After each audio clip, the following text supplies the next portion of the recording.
Wow, thank you, Eriko. I think it is a very wonderful presentation, just like that of Roland. Very wonderful presentation indeed. What does it mean to be happy? I think from that first premise, you have touched the first theme, virtue and happiness. What does it mean to be happy? And then from there, your focus in book two now is virtue, and breaking it to intellectual and moral virtues is very, very wonderful. Again, virtue is learned by practicing, I think that's one of the main things that Aristotle is hammering in book two. Virtue is learned practicing, by practicing. And again, you intimated the doctrine of the golden mean, which is one of the themes of the Nicomachean Ethics, the doctrine of the mean. And I think the examples you have given there is very, very apt to our discussion. Again, without virtue, we cannot be happy. Without virtue, we cannot be happy. You see, that's again a blend of the first, a blend of the first theme, virtue and happiness. So in your presentations, you can realize that we have two themes coming out very clearly, two philosophical ideas of the Nicomachean ethics coming out very clearly, virtue and happiness, and the doctrine of the golden mean. Again, living a life and living a happy life and disposition. Disposition of living a happy life is very, very important. You must be disposed to live a happy life. And I think with the example you have quoted, with the example you have quoted there, it is very, very clear. I think while waiting to get the one of John, I think that if we look what after this we discuss about the implications or how can we contextualize this in our lived experiences. What does it mean to be happy? Most of us today, happiness is a problem. And at times we think that my happiness can be given by somebody. But I think what we need to learn from Aristotle is that we need a certain disposition to be happy. Our happiness should not be like the relationship between a remote control and a television, that you click the television and you just watch, and you click it and it goes off. How are we disposed to be happy? How are we disposed to be happy? How can this text help us to live a happy life irrespective of what others will tell us, irrespective of how others may view at us? What does it mean to live a happy life? How can we be disposed to live a happy life? So these are things that we need to discuss, and then by then we realize that this text has not only helped us intellectually, but has helped us and touched our very being, our very essence of life. And I think in this sense, this is when philosophy makes sense to us. Thank you so much, bro. Let's see when John will throw his own audio, and then maybe we do a good interaction. Thank you. Good morning, sir. This is Ajang Ekane Eric, and I'll be presenting an audio summary on my work on Book 2 of Aristotle's The Nicomachean Ethics. Of all the things that Aristotle spoke and wrote about, from politics to the arts and sciences, he is best known by modern audiences for his answer to a basic human question. And this question is, what does it mean to be happy? Aristotle pondered this question long and hard, and the answer to this question became the raw material for one of his greatest works, known as the Nicomachean Ethics. The Nicomachean Ethics is made up of 10 different books, but our focus will be on Book 2. And we shall proceed, first of all, by giving a summary of Book 2 of the Nicomachean Ethics, and then an analysis of this same book. And in this analysis, we may make reference to Book 1, Book 3, or any of the other books if related to what we are talking about. This book, that is Book 2, talks about virtue. And for Aristotle, there are two kinds of virtue, that is intellectual virtue and moral virtue. We learn intellectual virtues by instruction, and we learn moral virtues by habit and constant practice. We are all born with the potential to be morally virtuous, but it is only by behaving in the right way that we train ourselves to be virtuous. As a musician learns to play an instrument, we learn virtue by practicing, not by thinking about it, because practical circumstances vary a great deal, and there are no absolute rules of conduct to follow. Instead, we can only observe that right conduct consists of some sort of mean between the extremes of deficiency and excess.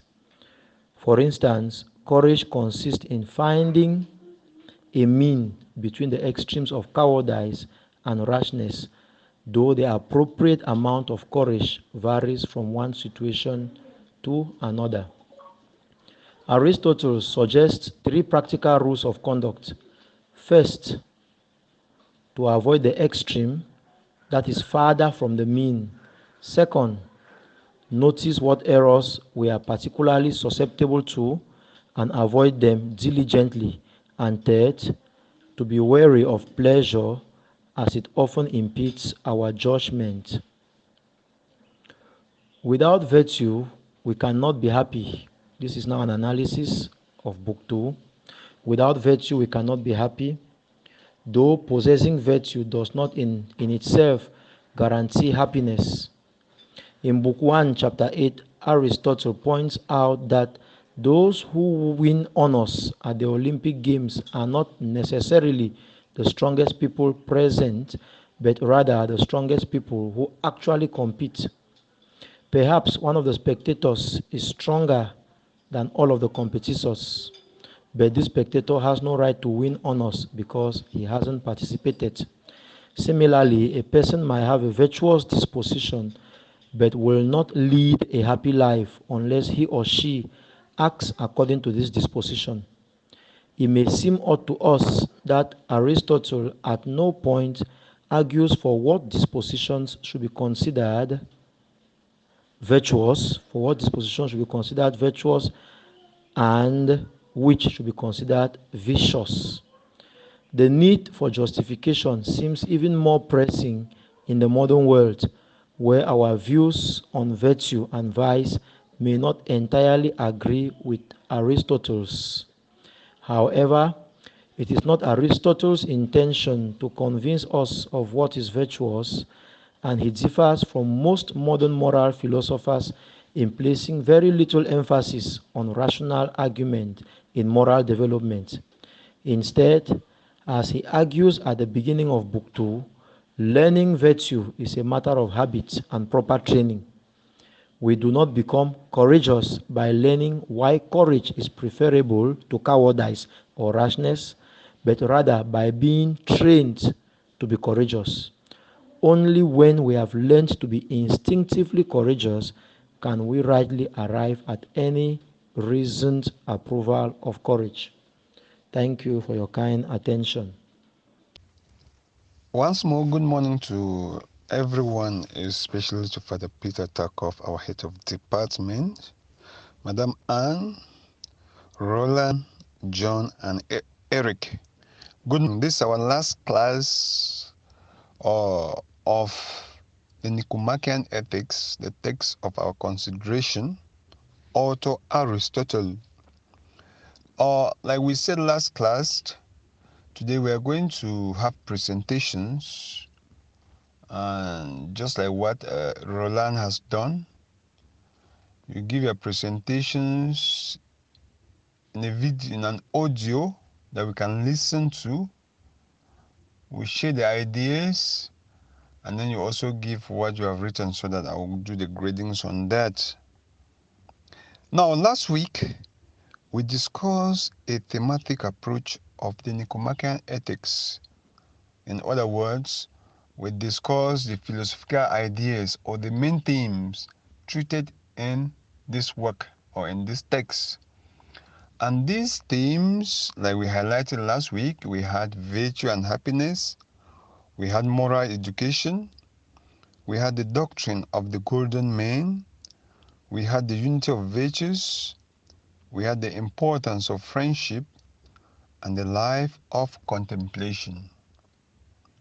Today we shall be having in our presentations the highlights of these themes, and you will realize that these philosophical ideas in the text, they will cut across our presentations. I just want to take an example of the presentation of Roland I've listened, and in that presentation we realize that he has highlighted the quest for individual happiness, which invites us to expose the springs of friendship, justice, and community. These are some of the philosophical ideas we have highlighted, which is being highlighted in his work. And the main idea in book 3, I'm beginning from there because it's a presentation I've listened to. The main idea in that book 3 is a distinction between voluntary and involuntary framework of virtue. Again, remember that virtue and happiness it represents the first theme in the text, virtue and happiness. So this virtue and happiness is being expatiated on, and this distinction between voluntary and involuntary framework of virtue. And this is evident in the principle of what we call mixed action. Mixed action. When you read the work that Roland has presented, you see that idea, mixed action, an action that seems foolish, taken out of context, but makes sense otherwise. Mix. It seems foolish, taken out of context, but makes sense otherwise. And this action allows the distinction between voluntary and involuntary act. So for Aristotle, book 3 is basically on this idea of voluntary and involuntary action as a framework of virtue. At least this is not the first time we're getting these two concepts. We have these concepts in moral issues. We have them in abortion, we have them in euthanasia, we have them in war, in all moral issues, voluntary and involuntary action. When do we say an act is voluntary? When do we say an act is involuntary? I think if we can go back to these two concepts and know those actions that man is willing to do them. He has given the consent freely. Those acts are what? They are voluntary. Acts that man is not responsible. He has not given the consent. Those acts which man otherwise cannot do anything, they become involuntary. So we are going to see how these two acts, involuntary and voluntary acts, can play a role in virtue. I think that's the main idea of book 3 that Roland has presented to us. And when there are some examples, when you read the examples, they will be very, very clear to us. And like I said, all the works in our presentations are in the forum, so that each person can go through, read, listen to the audio of the other person, listen to the works of the other person, and then from there we can share our experiences with regards to what we have studied. Because one major thing which we are doing in the presentations and what we want to achieve outside what we studied, let's say in our philosophical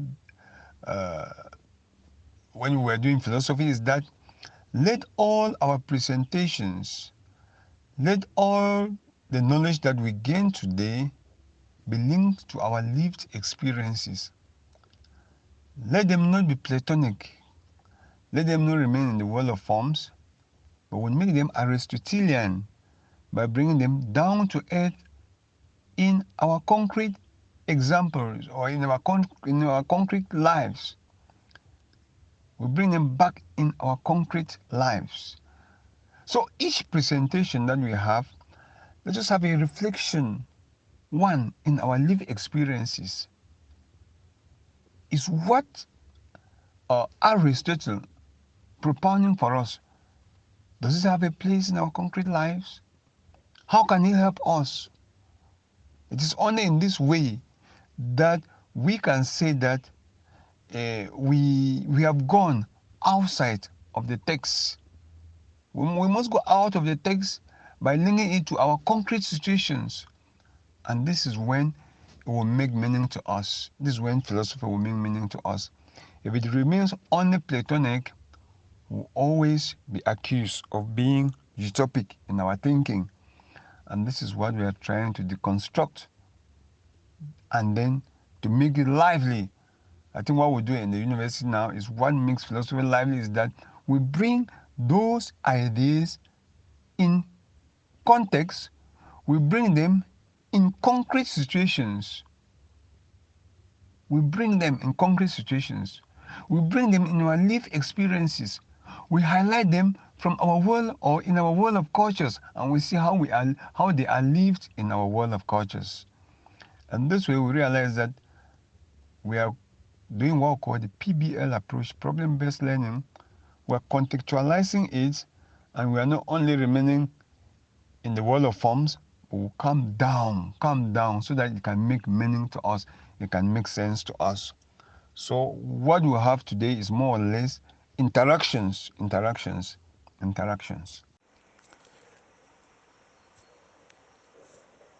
Good evening, Prof. A presentation on the book 3 of the Nicomachean Ethics of Aristotle by Roland Aïssi. The Nicomachean Ethic is a work by Aristotle that deals with ethics, politics, and economics. In his work, Aristotle proposes to seek the ultimate meaning of human life, the supreme good, that is to say, happiness. This question led him to wonder about the kind of life and behaviors most likely to make people happy.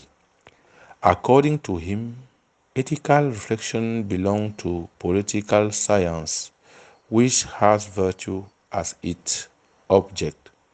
Then, the quest for individual happiness does invite him to expose the spring of friendship, justice in the community. Aristotle defined virtue as a disposition acquired voluntarily, consisting in relation to us in the measure defined by reason in accordance with the conduct of a thoughtful man. In other words, Aristotle focuses on the importance of continually adopting virtuous behavior through the habit of practicing acts of this kind. Aristotle affirmed that happiness, which is defined as an activity consisting with virtue, is the end of life. Thus, the good man is the one who correctly performs his natural function, which is to exercise the rational part of his soul. It is a question of truly becoming a human being thanks to a specific art, that is to say,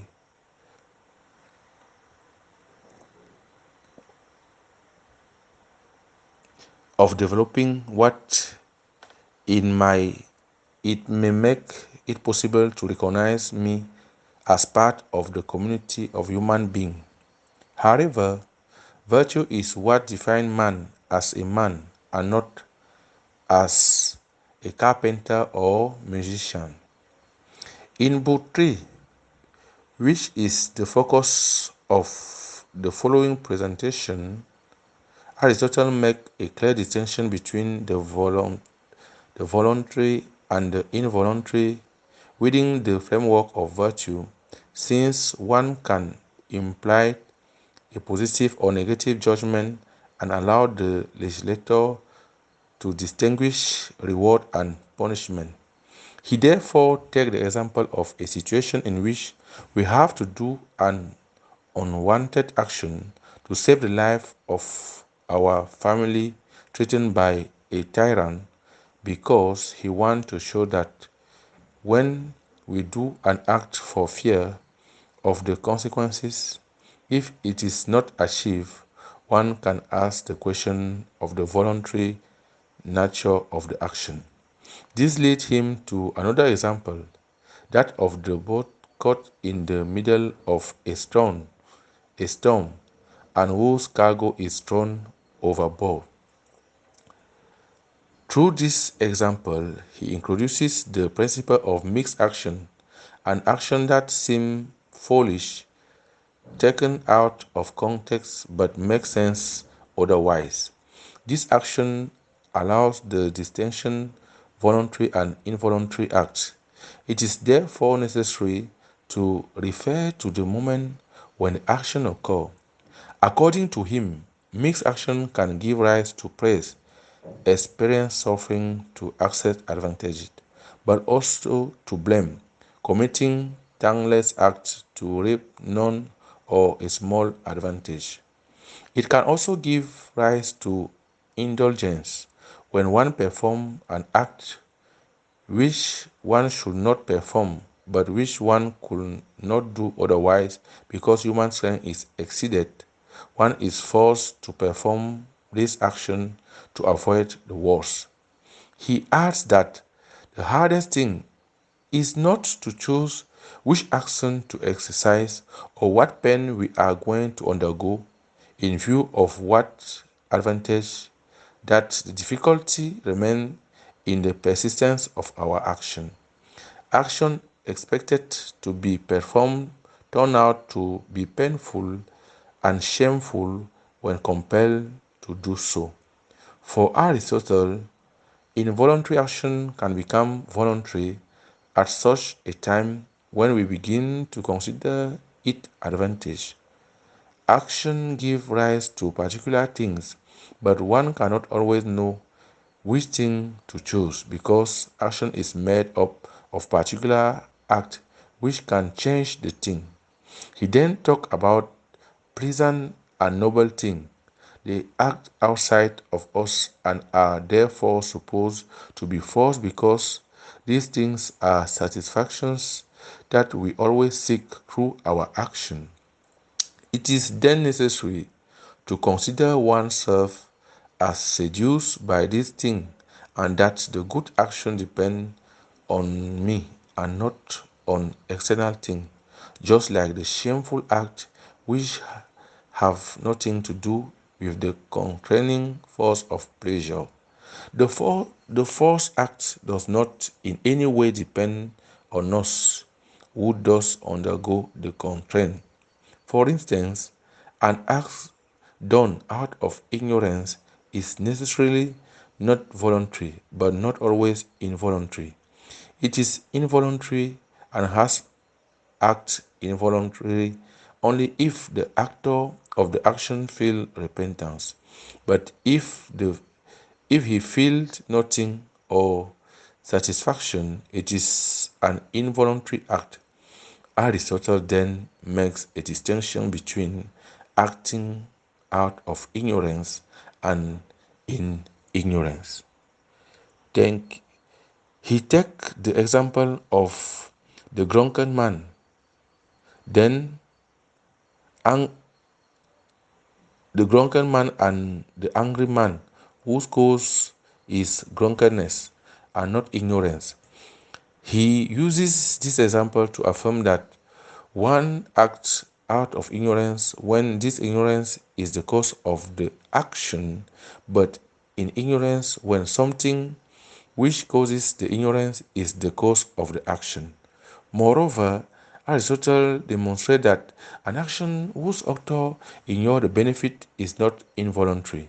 The involuntary nature of the act does not reside in the ignorance of the deliberate choice, nor in those of the rule of conduct, but in that of the particularities of the action, namely its object and its circumstances, the context. We can then feel pity in the face of this involuntary action. These particularities of the action are the agent, the act, the person, or object of the act, the instrument of the act, the expected result, and the manner of exercising this act. For the last two particular, Aristotle uses as an example the case when a man's life must be saved, and whether he is saved gently or forcefully. Aristotle then takes different examples to show that ignorance can relate to the act in which the subject has no grasp all the particularities which makes the action involuntary. To conclude, the voluntary act has its principle which reside in the agent who knows all the particular circumstances. Aristotle then questioned the term involuntary as an act done by impulsiveness with the example of animal and children.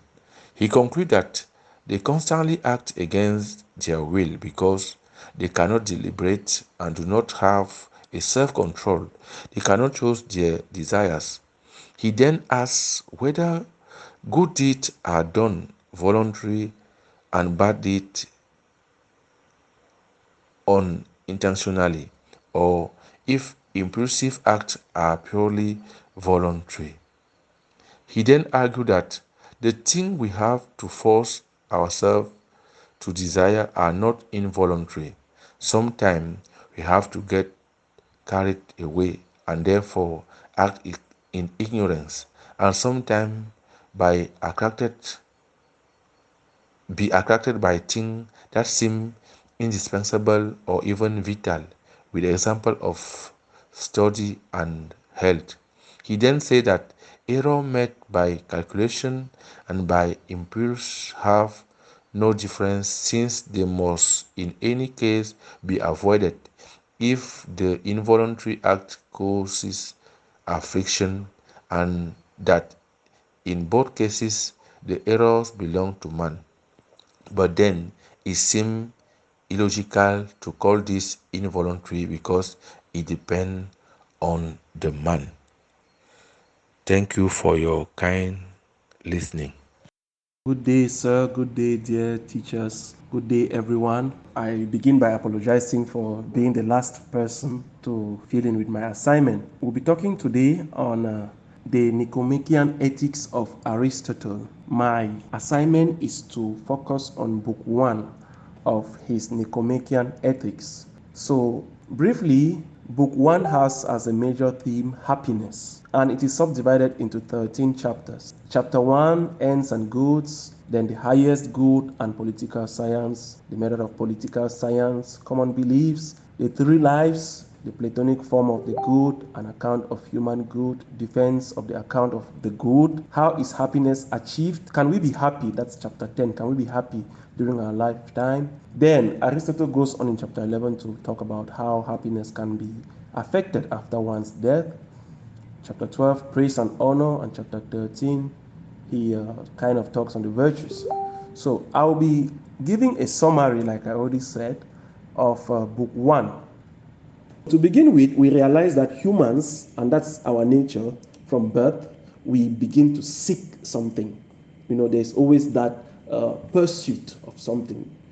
And Aristotle, in this his Nicomachean Ethics, book 1, says that the most significant of all that we as humans seek is happiness.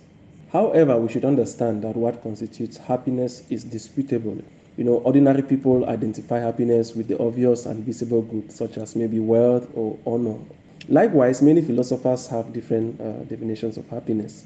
Yeah, and this definition changes in person from time to the other, depending on the circumstance. For example, one who is sick, health to them is happiness, or one who is poor, they think that happiness is wealth. And at other times, people think that other people are happier than they are, and that's very normal within our common days as well. So happiness in the general sense of it is really very, very diverse. Yeah, Aristotle gives us a theory of a universal good, and this theory defines two types of good. That's things that are good in themselves and things that are good as a means. These good things are described from the terms of how they bring happiness. Those that bring happiness in the course of practicing them are a representation of good as a means. Those that bring happiness in the end are the good things in themselves. So, for example, a well-finished table may bring happiness in the carpenter who made it. The happiness in his case is only after the table is completed. So the table is a good thing in itself because it brings happiness to the carpenter. There is this famous question, does it mean that a human being, does it mean that man is always happy? Since we think, Aristotle understands that there are times that, or there are people at least, who don't reason or who don't think. He believes that the perfect form of happiness comes from reason. It's an activity in accordance with human excellence. He solidifies this by saying that those who seek reason, wisdom, that's intellectualism, are happier than the other people. And he thinks that philosophers have this kind of happiness, they enjoy this kind of happiness, achieved by contemplation, contemplating God. It's a kind of superior happiness, a kind of a bliss. It is good to note that when Aristotle was talking about happiness, he was using the Greek word eudaimonia, which we have already said, which means happiness. It actually means something like being inwardly content with life as it is lived. So it's not just pleasure. Happiness is not derived from the hierarchy of good things. It's simply a state of mind. That's how he looks at it. Otherwise, it would naturally have followed that man is happy. Aristotle goes on to say that there are two types of virtue. That's moral and intellectual virtue. To him, the moral virtue is a product of habits, whereas intellectual virtue is produced and multiplied by instruction. Therefore, intellectual virtue requires experience and time. Nature gives us the capacity to receive the virtues, and this capacity matures by habit. The virtue is also acquired by practicing them, just like we practice arts. And there are patterns which form our virtues. We are not born virtuous, but we learn to be virtuous through practice. For example, a generous man has to practice generosity by giving away things. A thrifty man has to learn not to spend excessively. He defines 4 types of virtues. That is prudence, justice, temperance, and fortitude. Yeah, and they form a virtue theory of ethics, which many of the other philosophers promoted. On the last point of this Aristotle's approach to happiness, there is this particular logic, which a kind of Plato-Aristotelian model of ethics, which we can look at it. So I'll try to break it down into 4. It's like a rational man is a good man because that man is a right-thinking being. So when people are right-thinking, they are rational and they have good behavior. Good behavior means that you are just. A good man is a just man, and a good man is a happy or a eudaimonic man. Therefore, justice and happiness, that's eudaimonia, they are connected. So that's a kind of summary of Aristotle's definition of happiness. It's linked with virtue, it is linked with intellectual capacity, the seeking for knowledge, and it is linked to justice. The little observation I have about the Nicomachean ethics in general is that it doesn't talk about engaging in any acts that involve having money in order to achieve that happiness. Mostly it talks about being virtuous, having a good character. So I think in our common day life, there are a lot of other situations and technological changes that has really influenced us, and it will definitely give rise to a lot of diverse approaches to happiness, and not just the definitions that I've outlined above. However, we must agree that the Nicomachean ethics were one of the most influential ethics written for the next few centuries. In fact, it was a masterpiece. So thank you.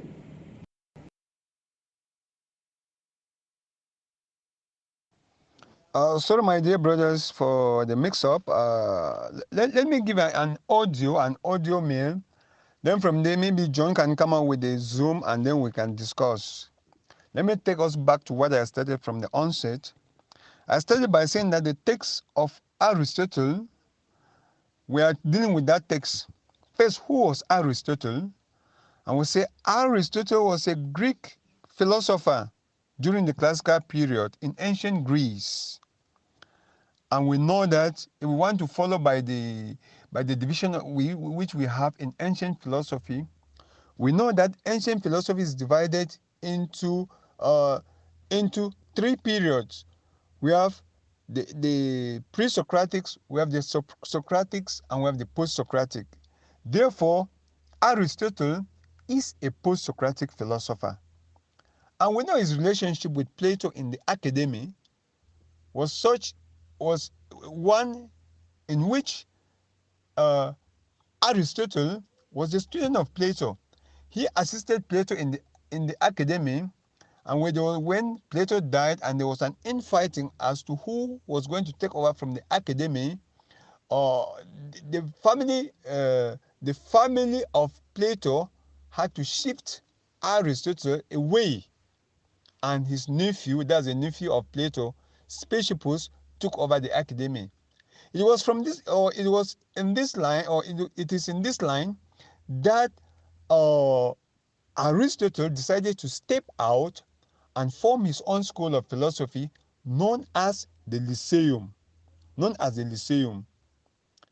And then now we say that Aristotle was born in 384 BC at Stagira.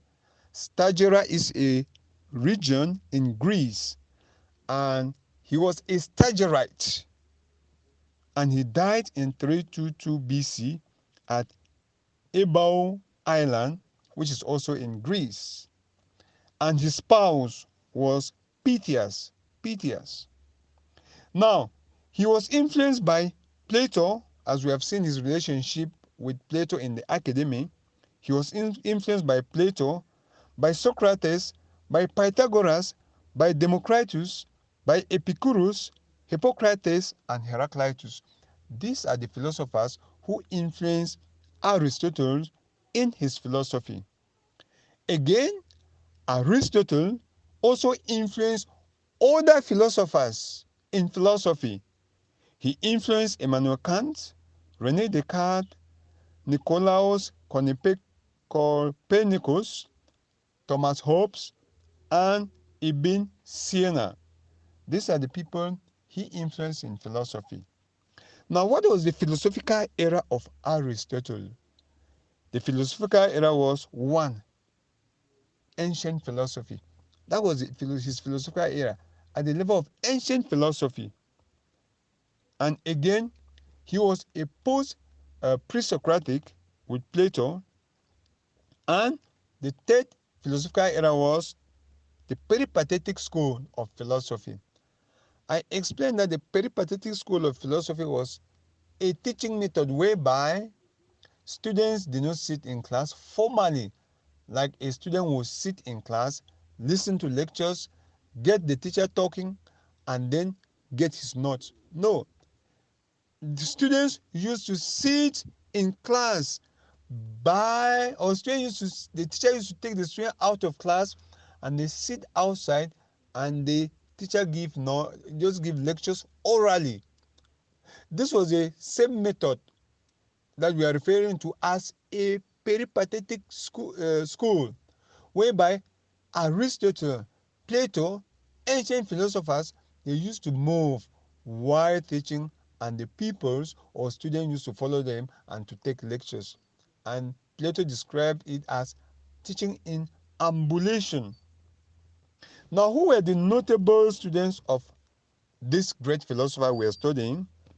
We have Alexander the Great, we have Theophrastus, we have Aristoxenus. These were the three notable students of Aristotle. Now, the main interest of Aristotle was biology, zoology, psychology, physics, metaphysics, logic, and ethics. And in the context of our course, we are taking one of that era, which is ethics, the era of ethics.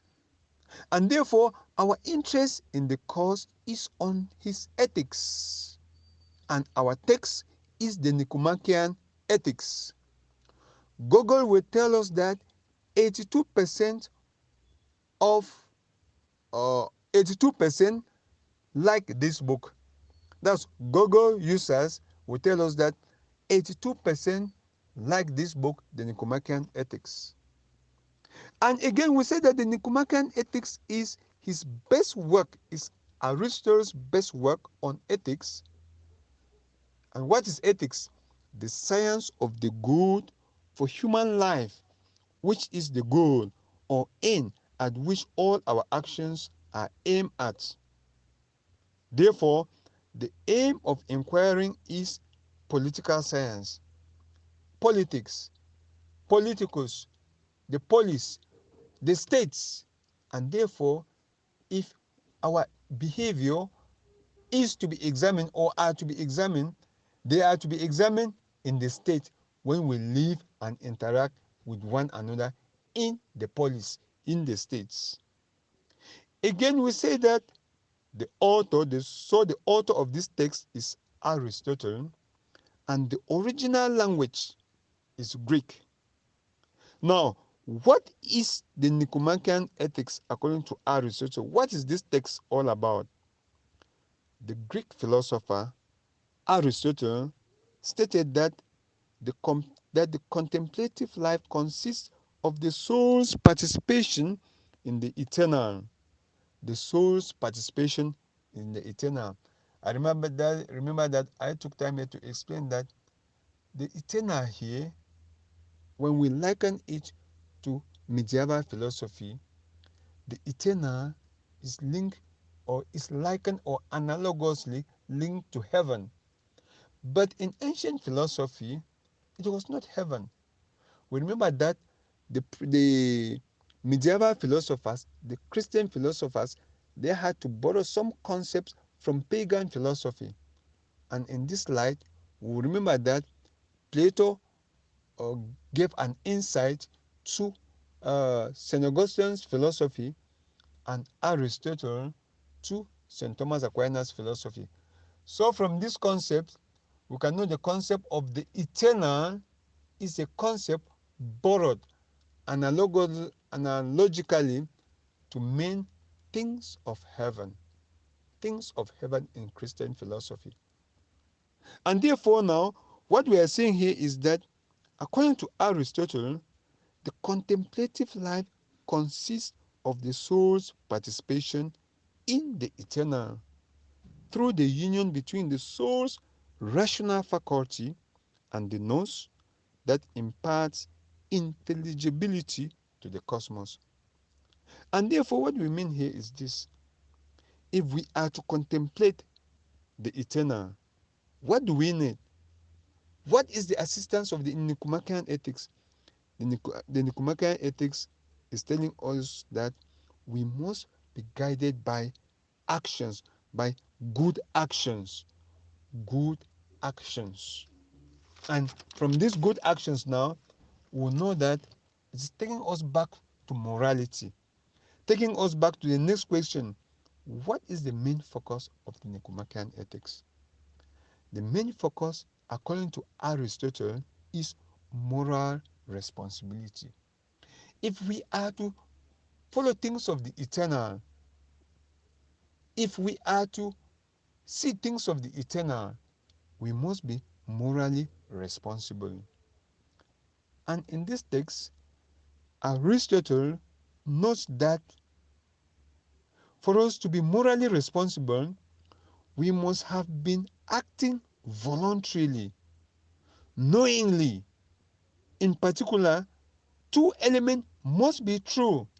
A person must be in true or in total control of his or her actions. And also, a person must be aware of what he or she is doing. When you know what you are doing, when you are aware, it's going to determine your the morality of what or the morality of your act? Are you going to be responsible? Did you do it knowingly or unknowingly? Here we have crass ignorance and invincible ignorance are involved. Again, why is the Nicomachean Ethics important? Simple. It is important because it offers to the modern reader many valuable insights into human needs and conduct. Into human needs and conduct. Now, according to Aristotle, the moral virtues that can help us to be morally responsible, the moral virtues that can help us to know things of the eternal, as we have quoted, they are 11. They are courage, temperance, self-discipline, moderation, modesty, humility, generosity, friendliness, truthfulness, honesty, and justice. So if we are able to keep these moral virtues, then they are going to help us to be linked to things of the eternal. And for us to be linked to things of the eternal, we need to be morally responsible. Our human conduct must be backed by our moral responsibility. And in this line, this is all the main ideas that we'll be discussing in the text as we shall go ahead. So I will just stop here and maybe we go through it and discuss and see whether it is clear, or we discuss it as, like I was telling to John before others came. All of us have been teaching. Ajang, I know, we have been teaching, and all these concepts, they are not different. But let's just discuss among ourselves now, and just to be sure that maybe what we have shared can enlighten us to know more about the Nicomachean Ethics. Thank you. So I will just allow you to go through what I've said, and from there we can discuss. We can discuss either by short audios, or we can discuss either by just chatting, writing, and maybe what is not clear, and then from there we can see what to do, how to go with the class.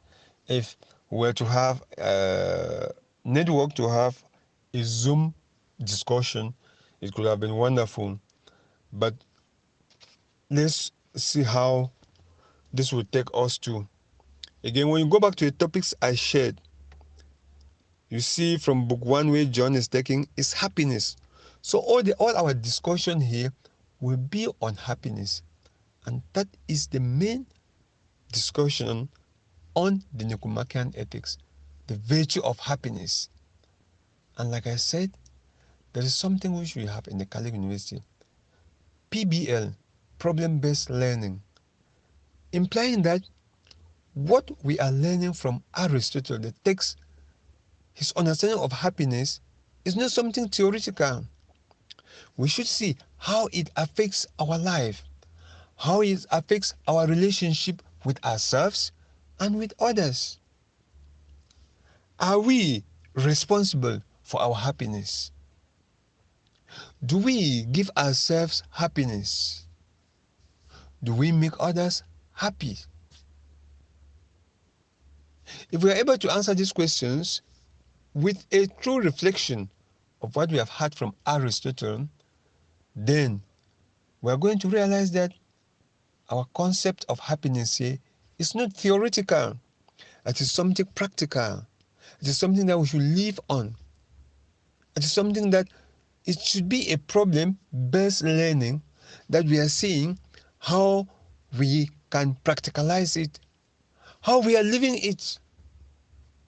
And therefore, that should be the direction of our studying of this happiness. It should not be only just to inculcate or just to repeat what Aristotle says about happiness, but it should be to see how these lived experiences of Aristotle, or how our lived experiences of happiness is in line with Aristotle's understanding of happiness. Can we learn something from there? Can we pick something from this concept of happiness of Aristotle and see how to help ourselves, either in our families, either in our friends, either in our relationships with others? We're able to do this and to know that we are responsible for all the happiness we have. Then I think this text will do good to us in what we are doing. So let's have some interaction. Thank you. Ethics, therefore, or the science of individual good, must be the groundwork of the rest. Families and states compose of individuals. It is plain from these considerations that ethics, according to Aristotle, form a subdivision of a great practical subject. He does not therefore consider it necessary to examine into the abstract nature of good, but only to pursue the investigation so far as it relates to man. The foundation of Aristotle's system of ethics is deeply laid in his psychological system. On the nature of the human soul, the whole fabric is built up and depends for its support. According to our author Aristotle, we are born with a natural capacity for receiving virtuous impressions and for forming virtuous habits. We are endowed with a moral sense, a perception of moral beauty, and an excellence and with acuteness on practical subjects which, when cultivated, is improved into prudence or moral wisdom. From all these considerations, it is plain that according to our author Aristotle, virtue is the law under which we are born, the law of nature, that law which if we won't attain to happiness, we are bound to fulfill. Happiness, according to Aristotle, in its highest and purest sense, is our being's end or aim or objective or purpose. If we can go back to our catechism classes, when we were about to receive First Holy Communion, we were asked this question: why did God make me? And I think our answers were like this: God made me to know Him, to love Him, and to be happy with Him. Happiness crowns everything of God's love for us. Happiness is everything. And if we can go back to the Socratic dialectics, Socrates on virtue and knowledge, what does it tell us? That when you know everything, when you know yourself, you live a happy life. Man, know thyself, and you shall live a happy life. Therefore, happiness is the summum bonum of our being. This is also what Aristotle explains. Therefore, to Aristotle, it is the aim. Happiness is the aim of our being. It is the essence of our being. Man is endowed for virtuous energies, with capacity for moral action, with a natural taste and appreciation for that which is normally beautiful, with a natural disposition or instinct as it were to good acts, virtue and happiness becomes possible and attainable. Had this not been the case, all moral instruction would be useless.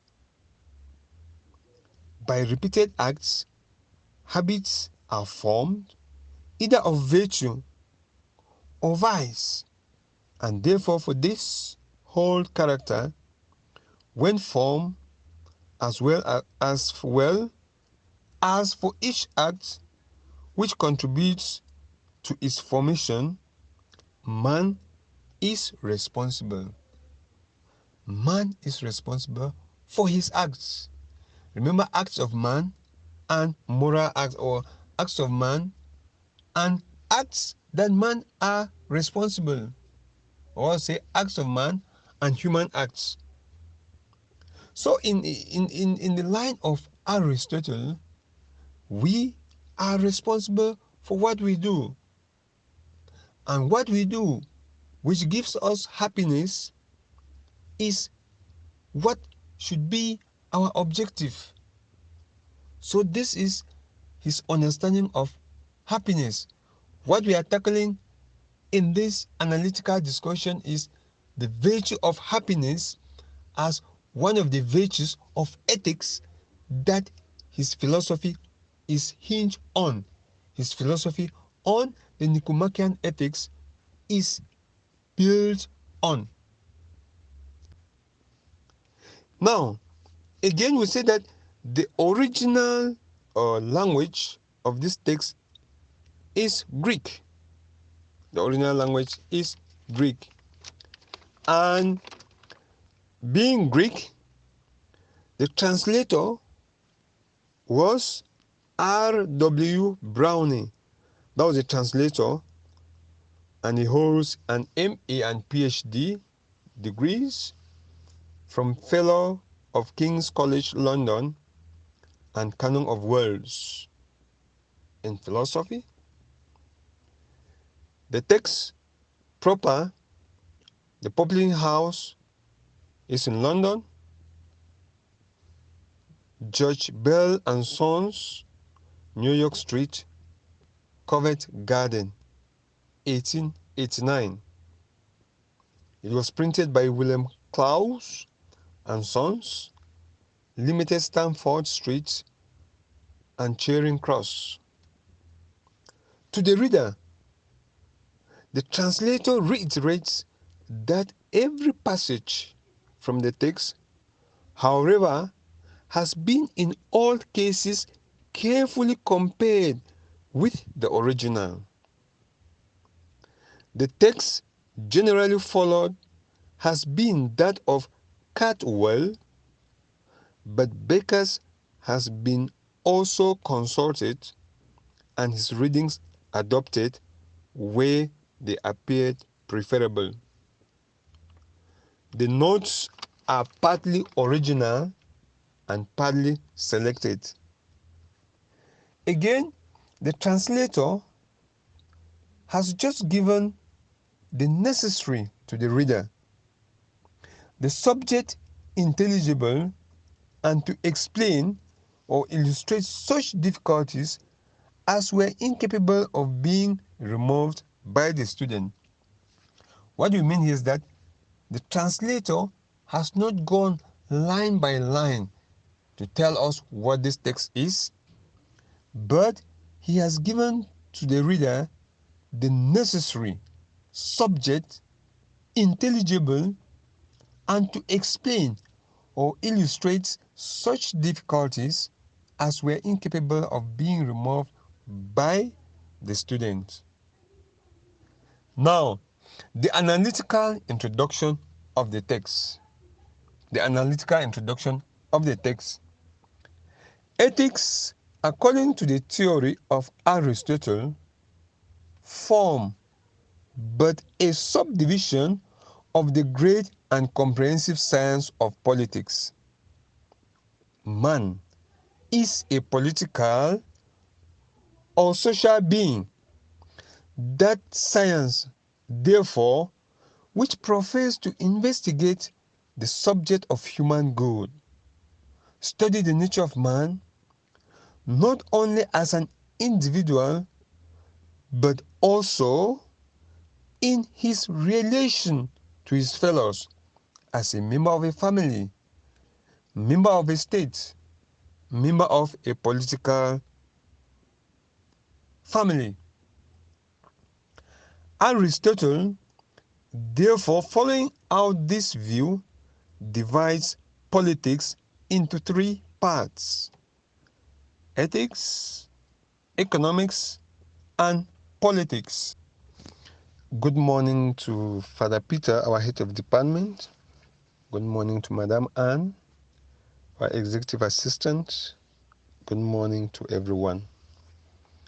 Last class, we had the introduction to our text, the text of Aristotle. And as a resume of what we said last class, we had an introduction of Aristotle, influences on Aristotle, influences on other philosophers by our author Aristotle, philosophical era of Aristotle, students, notables or his notable students, his main interests and ideas. And we also look at the introduction to the Nicomachean Ethics, what the Nicomachean Ethics is all about, why the Nicomachean Ethics is important, virtues of the Nicomachean Ethics, 11 of them, we saw them. And today we are going to go to the text proper, And again, what we said last class was that the Nicomachean Ethics is one of the best texts of Aristotle. I remember I intimated that 82% of Google users, they follow this book online. The Nicomachean Ethics, again, is Aristotle's best known work on ethics, the science of the good for human life, which is the goal or end at which all our actions are aimed. The aim of the inquiry of this text is political science, and the